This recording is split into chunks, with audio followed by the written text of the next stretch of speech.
Hello बच्चों, चलिए प्रश्न पढ़ते हैं। एक तांबे के तार को खींचकर उसकी लंबाई 1% बढ़ा दी जाए तो प्रतिरोध में प्रतिशत वृद्धि होगी। पहला विकल्प है 0.2, दूसरा विकल्प है 2, तीसरा विकल्प है 1, चौथा विकल्प है 0.1। तो आइए बच्चों प्रश्न के लिए मुख्य अवधारणा की चर्चा करते हैं। मुख्य अवधारणा, तो देखिए बच्चों, कोई तार जिसकी प्रतिरोधकता रो है, ये तार है बच्चों एक जिसकी प्रतिरोधकता रो है और इसका प्रतिरोध आर है और इसकी लंबाई बच्चों एल है। तो प्रतिरोध दिया जाता है बच्चों रो एल बटा ए। ए यहाँ पर बच्चों इसका क्षेत्रफल है। तो आइए बच्चों इस मुख्य उदाहरण के आधार पर प्रश्न को हल करते हैं। देखिए बच्चों, तांबे का तार है, तांबे के तार का निर्माण करते हैं बच्चों।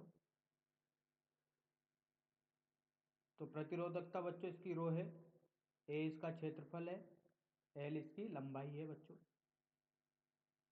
तो बच्चों इसके लिए प्रतिरोध होगा रो एल बटा ए। दूसरी स्थिति में बच्चों बोला गया है कि इसकी लंबाई 1% बढ़ा दी जाती है। तो बच्चों इसका जो क्षेत्रफल होगा वो परिवर्तित होगा, प्रतिरोधकता वही रहने वाली है क्योंकि पदार्थ समान है, लेकिन लंबाई बढ़ाती जाती है। तो बच्चों लंबाई प्रारंभ में एल थी, इस एल का 1% बढ़ा दिया जाए तो देखिए बच्चों एल बटा 100 होगा। तो देखिए जो ये एल डैश लंबाई होगी, नई लंबाई, ये होगी 101 एल बटा 100। लेकिन बच्चों आयतन नियत रहने वाला है,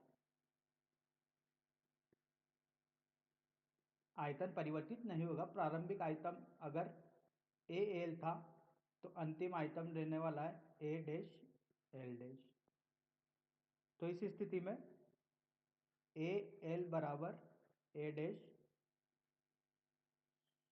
101 एल बटा 100 होगा बच्चों। अब देखिए बच्चों आगे की स्थिति में अगर यहाँ पर नया प्रतिरोध और पुराने प्रतिरोध का अनुपात देखा जाए बच्चों, तो देखिए ये निकल के आता है रो गुणा 101 एल बटा 100 ए, 100 ए होगा बच्चों ये।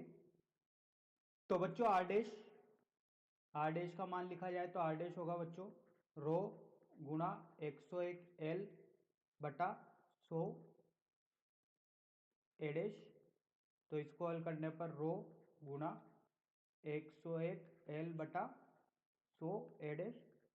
तो बच्चों यहाँ पर अगर नया प्रतिरोध और पुराने प्रतिरोध के बीच का अनुपात देखा जाए तो ये होगा इस तरीके से गुणा ए बटा पुराना प्रतिरोध रो एल।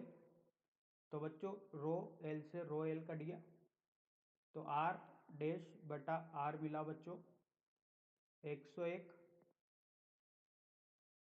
बटा